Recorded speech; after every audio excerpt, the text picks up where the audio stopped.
बहुत प्यार भाई लोग, स्वागत है आपका फिर से एक नई लर्निंग वीडियो में, जहाँ पे आपको बहुत कुछ सीखने को मिलने वाला है।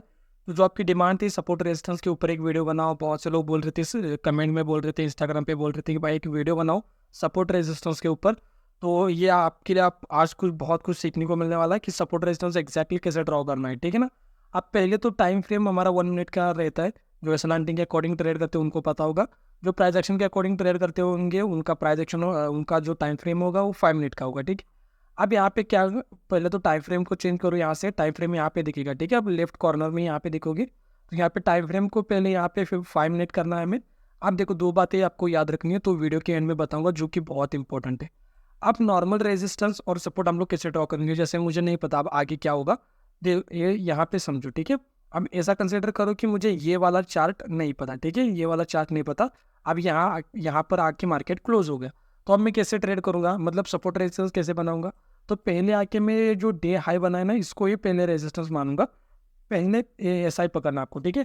पहले प्रीवियस में जाके देखो कि यहाँ पे कहीं क्लोजिंग प्राइस है कि नहीं। अगर क्लोजिंग प्राइस आपको दिख रही है तो क्या करो ना, क्लोजिंग प्राइस भी आप लोग कंसिडर कर सकते हो कि जैसे यहाँ पे क्लोजिंग प्राइस दिख रही है ना, तो मैं तो ऐसे करता हूँ। अगर आपको करना है तो करो, नहीं करना तो मत करो भाई लोग, ठीक है। अब मैं क्या करता हूँ ना, जो क्लोजिंग प्राइस है अगर पास में है, देखो ध्यान से देखो कि रेजिस्टेंस मेरा यहाँ पे बन रहा था, है ना। लेकिन क्लोजिंग प्राइस पास में, तो मैं क्लोजिंग प्राइस को कंसिडर करूंगा। देखो, अब दो दो बातों का हमेशा याद रखो, ठीक है। अब जो क्लोजिंग प्राइस होती है वहाँ पे क्या होता है, पोजिशनर्स जो ट्रेडर्स है ना उनके स्टॉप लॉस मिलते हैं।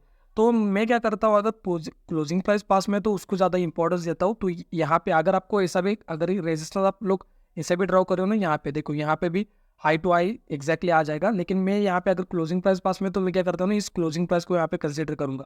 अब यहाँ पे एग्जैक्टली आपको चार्ट दिखेगा अभी कि मार्केट आया, पहले सेलर्स को निकाला, यहाँ पे टाइम स्पेंड किया। जो हमें पता है कि अगर ब्रेकआउट देने के बाद अगर मार्केट यहाँ से ऊपर जाना है तो ऊपर चला जाएगा, अगर नहीं जाना है तो क्या करेगा, रेजिस्टेंस का ब्रेकआउट करके यहाँ पे फिर टाइम स्पेंड करेगा। अब ये रेजिस्टेंस कैसे बना, पहले ये सपोर्ट था, ठीक है, और मार्केट अब जब नीचे से ऊपर जाएगा तो ये रेजिस्टेंस बनेगा, है ना। अब यहाँ पे फिर से मैं और क्या देखूंगा कि साइकोलॉजिकल लेवल पास में है कि नहीं। अगर साइकोलॉजिकल लेवल पास में है तो, और सपोर्ट में पास में है तो जो, और फिर मैं आपको देखूंगा यहाँ पे क्लोजिंग प्राइस, और मैं देखूंगा PSY लेवल कहाँ पे है। तो यहाँ पे अब PSY लेवल तो है नहीं, तो PSY लेवल को यहाँ पे मैं इग्नोर करूंगा। दूसरा मैं क्या करूंगा, यहाँ पे अब यहाँ पे भी दिख रहा है मुझे सपोर्ट है, ठीक है। अब यहाँ पे भी मैंने सपोर्ट डाल दिया, यहाँ पे देखो, यहाँ पे भी मैंने सपोर्ट ड्रॉ किया है।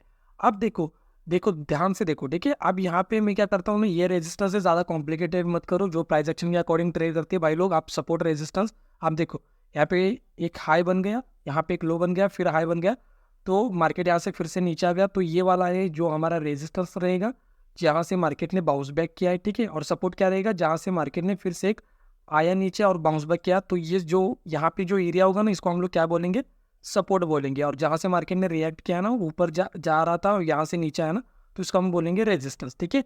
लेकिन एस लैंडिंग के अकॉर्डिंग मैं क्या करता हूँ, अगर यहाँ पे क्लोजिंग प्राइस पास में है, तो यहाँ पे जैसे क्लोजिंग प्राइस पास में ना, तो मैं क्या करूँगा, ये वाला जो सपोर्ट है ना, इसको ऐसे ही रखूँगा। देखो दोनों में डिफरेंस क्या है कि यहाँ पे क्लोजिंग प्राइस नीचे है, ठीक है, रेजिस्टेंस पास में, लेकिन ज़्यादा इंपॉर्टेंस किसको देंगे हम लोग, क्लोजिंग प्राइस के अकॉर्डिंग। लेकिन यहाँ पे क्लोजिंग प्राइस पास में है और डे लो भी पास में, सॉरी डे लो बोल रहा हूँ, जो सपोर्ट है ना, जो स्विंग का सपोर्ट है वो पास में। तो इस कंडीशन में मैं यहाँ पे इसको कंसिडर करूँगा। कभी कभी देखो क्या होता है ना, जैसे मान लो यहाँ पे क्लोजिंग प्राइस है और यहाँ पे सपोर्ट आ रहा है, तो क्लोजिंग प्राइस का ब्रेकडाउन मिलने के बाद यहाँ पे अगर आपने कॉल की पोजीशन बना ली, तो मार्केट फिर ऊपर जाएगा और फिर आपका एसेलेट करेगा। तो कंसिडर करते समय अगर क्लोजिंग प्राइस को ही कंसिडर करोगे, तो यहाँ से कॉल की पोजीशन बनाओगे तो यहाँ से मार्केट ऊपर जाने की प्रोबेबिलिटी है, क्योंकि क्लोजिंग प्राइस का ब्रेकडाउन होने के बाद जो सेलर्स है ना, उनके एसएल अवेलेबल हो जाएंगे नीचे, सॉरी ऊपर हो जाएंगे, उसके अकॉर्डिंग मार्केट ऊपर जा सकता है, ठीक है। फिर मैं क्या करूँगा, और कहाँ पे रेजिस्टेंस मिल रहा है, सपोर्ट मिल रहा है, वो पकड़ेंगे हम लोग। अब यहाँ पे मुझे दिख रहा है कि मार्केट ने यहाँ पे एक बार रिएक्ट किया है, यहाँ पर एक बार रिएक्ट किया है, यहाँ पर रिएक्ट किया है, यहाँ पे रिएक्ट किया है। अब दूसरा मैं देखूंगा कि कहीं पे साइकोलॉजिकल लेवल है क्या, तो यहाँ पे मुझे साइकोलॉजिकल लेवल भी दिख रहा है। तो इस कंडीशन में क्या करूँगा, पहले मैं इसको मार्क करूँगा कि यहाँ पे देखूंगा कि यहाँ पे एक रेजिस्टेंस है, ठीक है, जो बाद में सपोर्ट वगैरह बन जाएगा। तो इसको हम लोग क्या कंसिडर करेंगे, रेजिस्टेंस। फिर देखूंगा मैं क्लोजिंग प्राइस कहाँ पे, सॉरी PSY लेवल कहाँ पे, तो PSY लेवल भी यहाँ पे मुझे दिख रहा है, तो PSY लेवल को भी मैं कंसिडर करता हूँ। देखो दोनों को ध्यान से देखो, कभी कभी आपने ऐसा मतलब किया होगा कि आपने रेजिस्टेंस ही गलत ड्रॉ किया हो। तो एस लैंडिंग के अकॉर्डिंग क्या है ना कि रेजिस्टेंस का, जैसे मान लो कि जैसे मान लो यहाँ पे यहाँ पे जैसे मान लो यहाँ पे एक रेजिस्टेंस है, ठीक है, यहाँ पे एक स्विंग है और मार्केट ने ऐसे यहाँ पे एक स्विंग बना दिया, ठीक है। अब कभी कभी आप क्या करते हो ना, मार्केट आया यहाँ से ब्रेकआउट दिया, यहाँ पे आपने पुट बाय किया, लेकिन एक्चुअल में आपने कहाँ पे पुट बाय किया है, जहाँ पे और सेलर्स करेंगे बाय, क्यों? क्योंकि यहाँ पे क्या है, ये सेलिंग का जोन है, ये वाला क्या है, सेलिंग का जोन है। हो सकता है मार्केट थोड़ा नीचे है, फिर ऊपर जाके जो आपका एसएल है उसको हिट कर सकता है और यहाँ से फिर नीचे आ सकता है। तो यहाँ पे देखो जो मेन रेजिस्टेंस है उसको उसको कंसिडर करना है हमें, ठीक है ना। आप समझ गए कि सपोर्ट रेजिस्टेंस कैसे ड्रॉ करना है। यहाँ पर फिर से आऊँगा मैं, यहाँ पे जो डिहाई मिल रहा है यहाँ पे मैं फिर से यहाँ पे हॉरिजॉन्टल लाइन ड्रॉ करूँगा। अब इसको चेंज करते रहना, ये नहीं कि एक बार आपने ड्रॉ किया तो हमेशा ऐसा ही रहेगा, ऐसा नहीं होता। अब हमें हमेशा चेंज करते रहना है। जैसे यहाँ पे देखो, यहाँ पे भी क्या होगा, आप 1 मिनट पे टाइम फ्रेम पे स्विच हो जाओ। यहाँ पे जो एक्टिविटी मतलब स्टॉक्स में निफ्टी में सेम टू सेम हर जगह पे सेम टू सेम ही ड्रॉ करता हूँ मैं। जैसे यहाँ पे देखो, यहाँ पे क्या हो गया, देखो यहाँ पे पहले चार्ट को समझो। यहाँ पे क्या हो गया, सपोर्ट का ब्रेकडाउन हो गया। अब देखो यहाँ पे आप लोग फंस भी जाते। जैसे मैंने आपको क्या कहा था ना कि कभी कभी क्या होता है, डे लो का होता है, यहाँ पे ब्रेकडाउन होने के बाद मार्केट यहाँ से ऊपर जाता है। लेकिन वेट करो कि क्लोजिंग प्राइस एक्जैक्टली सपोर्ट ले रहा है ना मार्केट, तो हो सकता है बाउंस बैक लेके फिर यहाँ से बाउंस लेके फिर एक नीचे।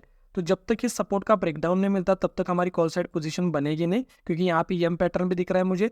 आपको देखो प्राइस एक्शन में अलग है भाई लोग, ठीक है। अगर आप नए हो चैनल पे तो जाके पहले प्रीवियस वीडियोस है ना उनको देखो, क्योंकि प्राइस एक्शन में क्या होता है ना, सपोर्ट का ब्रेकडाउन होने के बाद यहाँ पे हम लोग क्या करेंगे, पी बाय करते हैं। लेकिन एसएल हंटिंग के अकॉर्डिंग यहाँ पे हम लोग सी बाय करेंगे, क्योंकि 90% लोग यहाँ पे कॉल ही पुट ही बाय करेंगे ना, सपोर्ट का ब्रेकडाउन हो गया उनको तो ये पता है। लेकिन जो रिमेनिंग जो लोग होंगे जो कम कैटेगरी में आएंगे, जैसे 1% हो गया, तो उनको ही ज़्यादा पैसा मिलेगा। तो ये आपको समझना है, क्योंकि स्टॉक मार्केट में क्या है ना, 99% लोग लॉस करेंगे। ऑप्शंस में जीरो तक ये आप कंसोल ओपन करके देखना, वहाँ पे भी आपको एक पॉपअप मैसेज आ जाएगा कि 10 में से 9 जो लोग हैं ना, 9 लोग हैं वो लोग लॉस करेंगे और एक ही बंदा होता है जो प्रॉफिट करता है। तो उसके अकॉर्डिंग अगर यहाँ पे सब लोग सोच रहे कि यहाँ से मार्केट नीचे जाएगा, तब जाके हम लोग यहाँ पे कॉल के साइड पोजीशन बना सकते हैं। तो यहाँ पे देखो कितने अच्छे से यहाँ पे रेजिस्टेंस वर्क किया है, सपोर्ट वर्क किया है, ठीक है। जैसे यहाँ पे भी क्लोजिंग प्राइस आ रही है 44,500, तो बस उसको दिमाग में रखो। यहाँ पे ड्रॉ करना है तो कर सकते हो, नहीं करना है तो मत करो। यहाँ पे साइकोलॉजिकल लेवल, यहाँ पे PSY लेवल का ब्रेकडाउन दिया मार्केट ने, फिर जाके ऊपर गया, ठीक है। इतना आपको पता है, कॉमन आपको सब कुछ पता है इसके बारे में। यहाँ पर भी मार्केट ने क्या किया, रेजिस्टेंस यहाँ पे था मेरा रेजिस्टेंस, तो रेजिस्टेंस के ऊपर मार्केट गया, फिर जाके एक ब्रेकडाउन मिला, क्योंकि यहाँ पे बायर्स आएंगे, फिर उनके एसएल नीचे अवेलेबल हो जाएंगे, जो कि आपको पता है। समझ गए आप लोग, बहुत छोटा सा वीडियो था ये, सपोर्ट रेजिस्टेंस कैसे ड्रॉ करना है। बहुत से लोग बोल रहे थे कि सपोर्ट रेजिस्टेंस कैसे ड्रॉ करना है, कैसे ड्रॉ करना है। तो 5 मिनट पे आ जाओ, पहले फिर से मैं आपको बता रहा हूँ, 5 मिनट के ऊपर आना है। जो बड़ा स्विंग दिख रहा है, जो आपको छोटा स्विंग दिख रहा है ना, उसको पकड़ना है।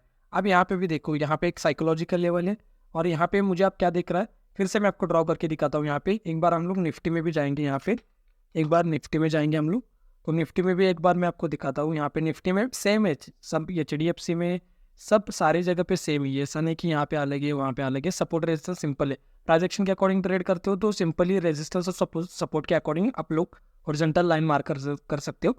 और अगर एसएल हंटिंग के अकॉर्डिंग ट्रेड करते हो तो थोड़ा साइकोलॉजिकल लेवल और जो क्लोजिंग प्राइस है ना उसको थोड़ा सा समझो। अब थोड़ा सा इस चार्ट को है ना, जो आज का बना हुआ है उसको थोड़ा सा भूलना पड़ेगा आपको। जो 4 सितंबर का यहाँ से चार्ट जो बना हुआ है ना, यहाँ का चार्ट, ठीक है, इसको थोड़ा सा भूल जाओ। और यहाँ पे अभी हम लोग क्या करेंगे, सपोर्ट रेजिस्टेंस ड्रॉ करना स्टार्ट करेंगे। तो यहाँ पे मुझे जो दिख रहा है, यहाँ पे एक रेजिस्टेंस दिख रहा है, तो मैं यहाँ पे आऊँगा, हॉरिजॉन्टल लाइन यहाँ पे ड्रॉ करूँगा।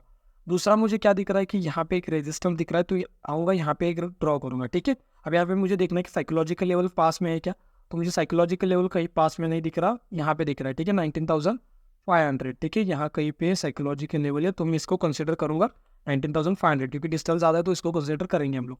अब यहाँ पे देखो, फिर से 1 मिनट के टाइम फ्रेम में आ जाऊँगा। यहाँ पे ट्रेड कैसे करना है ये भी देख लो कि मार्केट देखो, मार्केट मैंने आपको क्या कहा कि गैप अप ओपन होता है मार्केट, और क्या करता है, अगर रेजिस्टेंस के ऊपर टाइम स्पेंड करता है तो क्या करना है, यहाँ पे हमें पुट बाय करना है। जैसे यहाँ पे देखो मार्केट आया और यहाँ पे ये वाली जो कैंडल थी वो रिट्रेसमेंट लेके फिर ऊपर बन गया, और यहाँ पे टाइम स्पेंड कर रहा है साइकोलॉजिकल लेवल के ऊपर, तो मतलब बायर्स कैसे नीचे अवेलेबल हो जाएंगे, फिर मार्केट नीचे आएगा। फिर से यहाँ पे क्या किया, मार्केट ने इस kind of W pattern breakout दिया, फिर नीचे आया।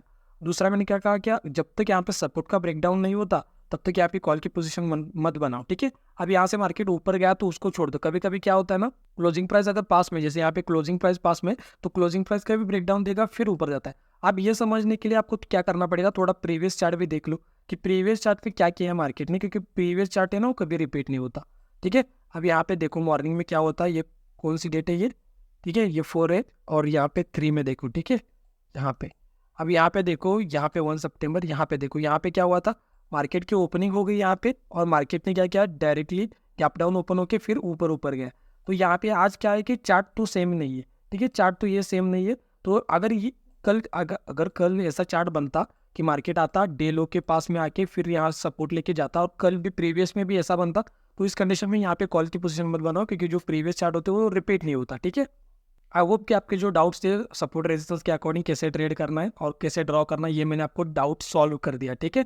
अगर चैनल पे नए हो तो जाके ये वीडियोज़ है एसएल अर्निंग की फ्री में है, जाके देखो, सीखने के ऊपर फोकस करो, और जो प्रीवियस वीडियो है ना उसको जाके भाई लोग देखो। यहाँ पे फार्मूला ट्रेडिंग के बारे में बताया मैंने, B+B फार्मूला, और कौन सा फार्मूला बताया, दूसरा फार्मूला कौन सा है वो मुझे कमेंट में बताना आपको, ठीक है। वह मिलते हैं नेक्स्ट वीडियो में, तब तक के लिए आप लोग लेफ्ट वाली वीडियो के ऊपर क्लिक करके एसएल अर्निंग को, या फिर राइट वाली वीडियो के ऊपर क्लिक करके अपनी लर्निंग को बढ़ा सकते हो। तो यहाँ तक देखने के लिए भाई लोग थैंक यू सो मच, बहुत प्यार आपको, थैंक यू सो मच।